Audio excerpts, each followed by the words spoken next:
पहलगाम आतंकी हमले को लेकर जहां लोगों में गुस्सा है, वहीं सरकार भी इस घटनाक्रम के बीच कूटनीतिक स्तर पर पाकिस्तान को घेरने में जुटी है। इतना ही नहीं, कांग्रेस समेत पूरा विपक्ष भी आतंकवाद के खिलाफ हर एक्शन में सरकार के साथ खड़ा दिखाई दे रहा है। उधर दूसरी तरफ अब विपक्ष इस घटना को लेकर सरकार को खुले मंच पर घेरने की रणनीति पर काम कर रहा है और इसी कड़ी में विपक्ष के कई नेताओं ने संसदीय कार्य मंत्री किरेन रिजिजू, पीएम मोदी और पीएमओ को संसद के विशेष सत्र को बुलाने को लेकर चिट्ठी लिखी है, जिसके जरिए अब सरकार को सदन के पटल पर सवालों के कटघरे में खड़ा कर दबाव बनाया जा सके। हो सकता है ये रणनीति यहां विपक्ष की हो। अब ऐसे में सवाल ये कि संसद का विपक्ष विशेष ये सत्र क्या बुलाएगी सरकार? आज इस मुद्दे पर हम चर्चा करेंगे और साथ ही चर्चा होगी उमर अब्दुल्ला का ऐलान, अब कश्मीरियत से हारेगा पाकिस्तान। आज ढूंढेंगे इसी के पीछे के सवाल और जवाब।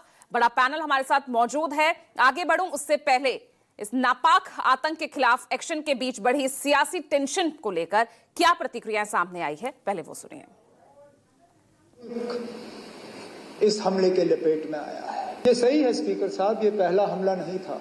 हमने कई हमले होते हुए देखे। अमरनाथ यात्रा के कैंप पे हमले होते हुए देखे, हमने डोडा के मुख्तलिफ गांवों पे हमले होते हुए देखे। ये 22 रन का हमला 21 साल के बाद इतना बड़ा हमला हुआ है सिविलियन। हमें लग रहा था कि ये हमले जो है ये अब हमारे माजी का एक हिस्सा है। Their part of our past. संसद का विशेष सत्र बुलाना चाहिए, क्या आप लोग मांग करेंगे? देखिए, मेरी व्यक्तिगत राय है कि बुलाना चाहिए और इससे बुलाना चाहिए। इतनी बड़ी घटना हुई है, इतने लोगों की, मासूम लोगों की जाने गई है और उसके बाद सरकार का जो रवैया है वो बड़ा उदासीन है। उदासीन इस सेंस में कि हमारे प्रधानमंत्री श्रीनगर जाने के बजाय, कश्मीर जाने के बजाय वो बिहार जाना उसको प्राथमिकता दिया और चुनाव उनके लिए ज्यादा महत्व दिया। जो पहलगाम की बहुत दुर्भाग्यपूर्ण घटना हुई उसको पूरे देश ने देखा और पूरे देश में गुस्सा है। ऑल पार्टी मीटिंग में बुलाई गई, सद्भाव के माहौल में सबों ने मौन रखा और सरकार के साथ सख्ती की कार्रवाई करने का आश्वासन भी दिया। कांग्रेस पार्टी के दोनों नेता, उनके अध्यक्ष ने एक स्टेटमेंट दिया है कि हम लोग सरकार के कदमों के साथ हैं, लेकिन कांग्रेस के कुछ बड़े बड़े नेता कुछ क्या क्या बोल रहे हैं, इसका पर्पस क्या है? हमें इन टिप्पणियों से बहुत ठेस लगी है। गवर्नमेंट क्या एक्शन लेगी वो गवर्नमेंट के ऊपर है, गवर्नमेंट वो तय करेगी, हम तो नहीं बोल सकते। मगर इनके खिलाफ तो ये हमारा मानना ये है कि ऐसे टेररिज्म को रोकने की जरूरत है और सख्त कार्रवाई करने की जरूरत है। पाकिस्तान ये समझना जरूरी है कि आप किस देश के खिलाफ ये कार्रवाई कर रहे हैं।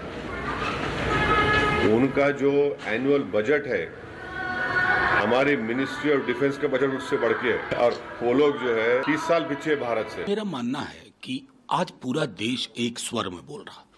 हमारी डोमेस्टिक पॉलिटिक्स में भिन्नताएं होती हैं।